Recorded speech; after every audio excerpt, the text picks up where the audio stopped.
Зохиолч Элдар Има. Шинэ ихнэр өгүүлэг. Даржааг сэрэхэд түүний хажууд царайлаг нь аргагүй хүүхэн сууж байв. Тэр энэ хүүхэн чинь хэн билээ гэж бодсон боловч хэн гэдгийг нь сансангүй.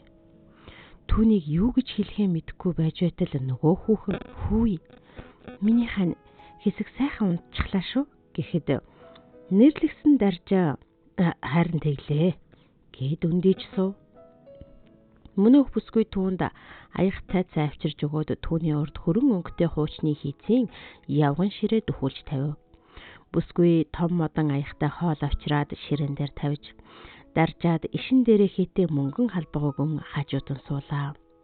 Бүсгүй түүний хазар дээр үнсэн "Миний хань хоолоо халуун дээр нь хурд идчих" гэхэж. Гэтэл хаалга онгойн гаднаас нэг хүн орж ирсэн нь Даржаагийн дүү Жадам байх бөгөөд "За та хоёроор сонин сайхан" гэхэд Даржаа "Тайван да. Таныхаар сонин эхнэр хүүхдүүд нь сайн уу?" гэлээ. Жадамб "Сайн" гэд ахруугаа дөхөж суухад нөгөө хүүхэн түүнд гоёмсог мөнгөн тавхтай боорцог харуул авч өгөөд "Их чинь хоол аяглаад ирээ" гэд галтгооны өрөө рүү оров. Даржаа ухсхийн дүүгийнхаа дэхэн дээр "Энэ хүүхэн хэн бэ? Ханя гэдэл байх юм" гэхэд "Болдоо аха, эхнэр чинь л байна шүү дээ. Гэхдээ шинэлдээ нэр нь Өнөрөө" гэхэд Даржаа гайхан "Би энээс өмнө эхнэртэй байсан юм уу?" гэхэд Жадамб толгоогоо дохив. Даржаа "Үгүй яах вэ? Дажгүй л хүүх юм. Үгүй бодвол өмнөхөөсөө дээрдүүлсэн л байх" гэж бодож амжижээ. Эхнэр нь ч аягтай хоол барьсаар орж ирлээ. Хоолоо идэж дуусаад дүүн "Ах, ачааны машина өнөөдөр хэрэглүүлээч. Бөөн цөө юм зөөх гээд" гэхэд Даржаа "Тэг" гэв. Дүүн "Эгч та түлхүрийг нь олоод өгөх үү?" гэхэд бүсгүй "За тэгье" гэдэг босол яв. Энэ хооронд Даржаа "Би тэгээд тэр эхнэрээсээ яагаад салсан юм бэ?" гэхэд Жадамб "Хэмэдхүүтэй. Энэ хүүхэндээ хайртай дуртай болсон гэдэл салсан штэ. Бид нар хоёр хүүхэдтэй яах гэсэн бэ гэхэд та огтхон ч үгэнд ороогүй. Би тэгээд трийг яагаад санахгүй байгаа юм?" гэхэд "Та хүнд зодуулсан. Эмнэлэгт нилээн удаан хэвтээд гарсан. Зарим юмаа санахгүй байгаа бах" гэв. Бүсгүйг орж ирэхэд тэр хоёрын яриа бас л тасарчээ. Бүсгүй "Чи минь авсан юм байсан газар нь хийдэггүй хүн юм а? Арай хийж оллоо" гэхэд Жадамб "Дүүн яри" гэд гарч одов. Даржаа "Би ажиллаа хийхгүй байгаа юм уу?" гэхэд "Тийм штэ хана. Дүү охин чинь лангуун дээр чинь сууж байгаа" гэлээ. Залуу "Өө нэрээ тийм л дээ. Бит хоёрын лангуу залгаа шүү дээ" гэж бодоод санаа намарч "Чи ажилдаа явахгүй байгаа юм уу?" гэв. Бүсгүй нэмсэглэн "Би чинь чинийхээ цай хоолыг л хийдэг тогтмол ажилтай хүн шүү дээ" гэлээ.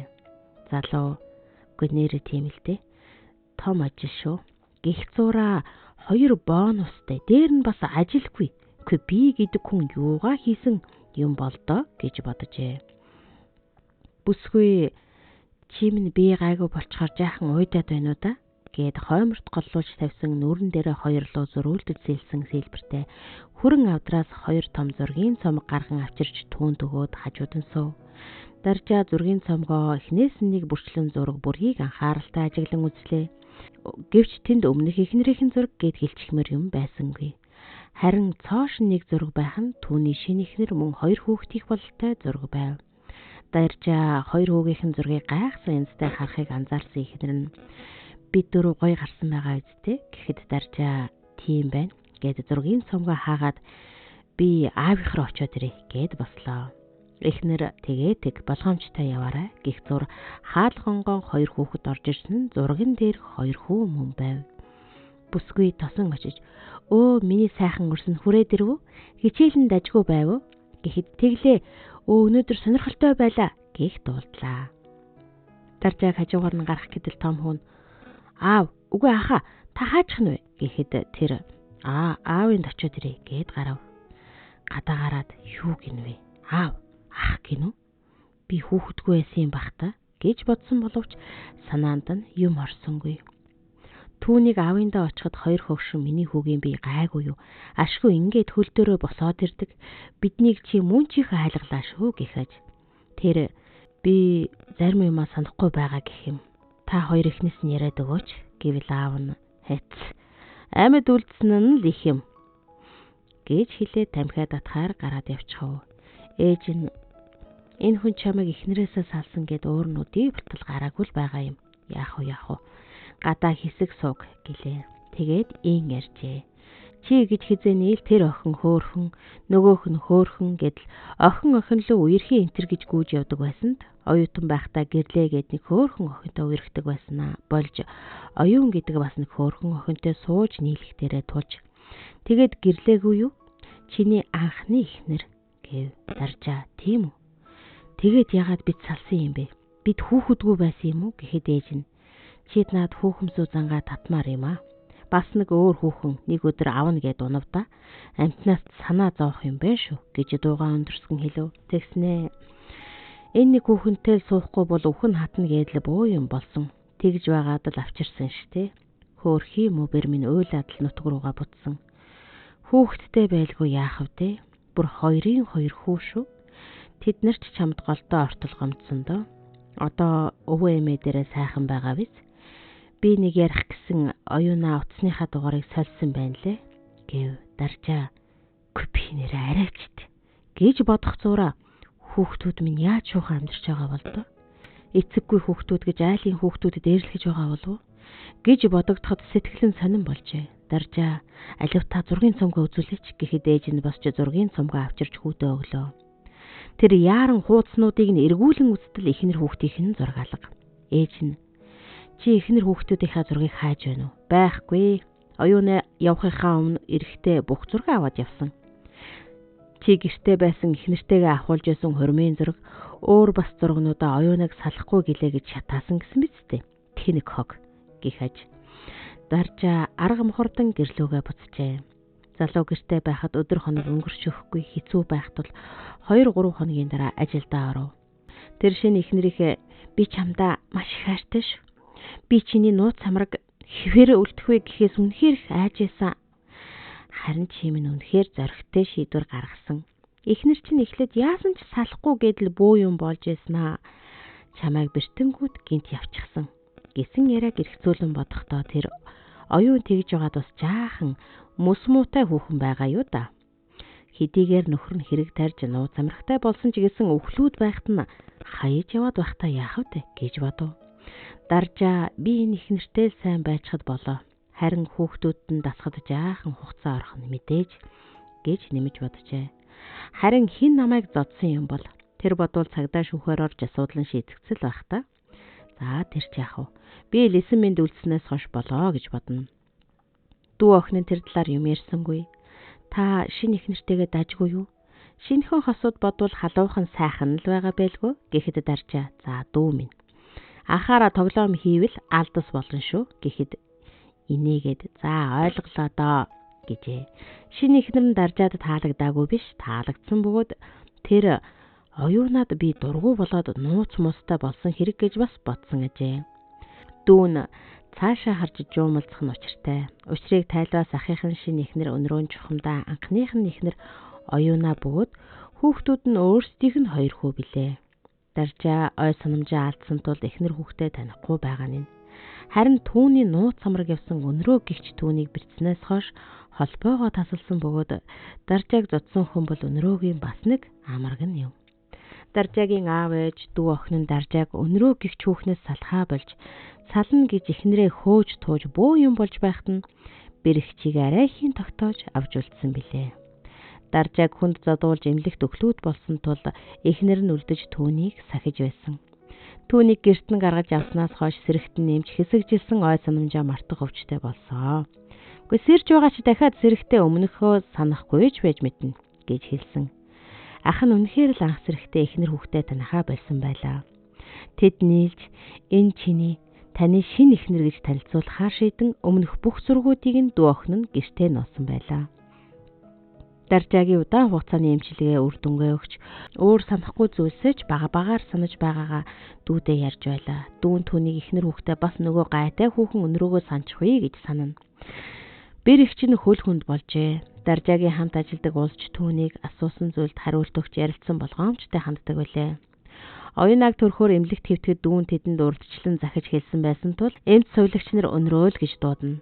Эхнэрээ төрөхөд хамт орсон Даржаа айснасаа болж ухаан нь балартан эм тариа болж босч ирснийхээ дараа хань минь оюунаа минь хөөхөн охин төрүүлж өгсөнд баярлаа гэж уйлан тэрч авчээ.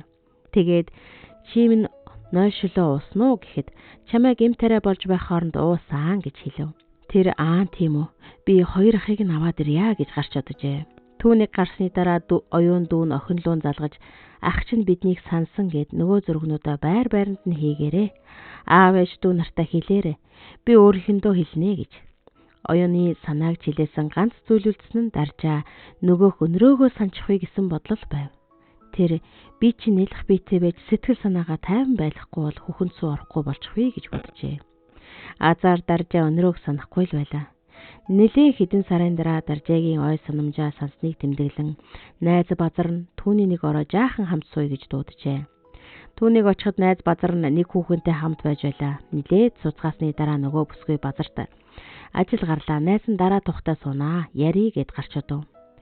Базар нэг хүнтэй утсаар ярьж ирүүлэхээр болов. Удалгүй нэг ганган бүсгүй орж ирснээ Даржааг жаахан гайхсан эцтэй хараад Базарын хажууд сун энэ хүн гайгүй юу гэхэж Базар энэ маань гайгүй болоод байгаа штэ гэж мар инээгээд тийм ээ хөгшөө чи ой санамжаад суулж санаад байгаа гэсэн биз дээ гэхэд тэр толгоогоо дохлоо. Базараа бүсгүйгээс нөгөөх чинь гэхэд тэр яах вэ байдагтаа л байгаа гэв. Даржааг за энэ сайхан бүсгүй чинь хэн билээ гэхэд Базар танилц өнрөө бүсгүй гараа өгөхөд тэр Даржаа гэв. Тэгээд түрүүний сайхан бүсгүй чинь хэн гэлээ байз гэхэд туйхан туулаа гэж Базар инээжээ. Өнрөө туул гэж хин гэж уурсангүй асуухад Базараа чи чинь байтлаа намайг хардаад байгаа юм уу да? Манай ангийн туул би чамд ярьж байсан биз дээ. Миний хойноос гүйдэг байсан.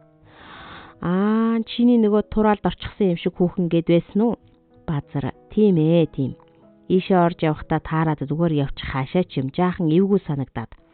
Жаахан дайлсан төдий гэхэд тэр тийм үү гэхэж.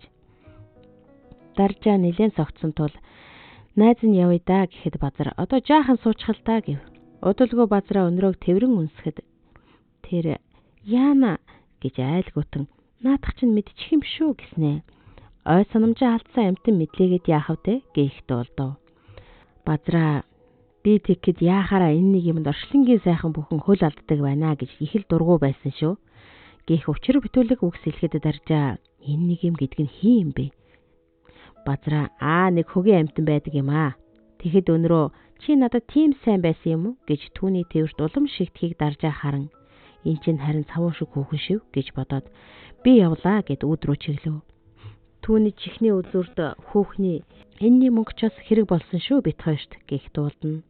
Даржаа нөгөөх чинь тэр яах вэ байдагтаа байгаа. Энэ нэг юм ой санамжаа алдсан амтан мэдлээгээд яах вэ? Энэний мөнгө гэж юу гэсэн үг вэ гэж бодсон боловч учрыг нь эс олохдол биднээс гадна бас нэг хүн байсан бололтой. Тэрний тухайл яриа байх гэхдээ энэ хүүхэн чинь тэрнийг ч Базраагийнх ч юм уу гэж бодоод за надад ямар хамаа байна хэмээн бодож такси барин гэрийнхээ зүг хөдлөв.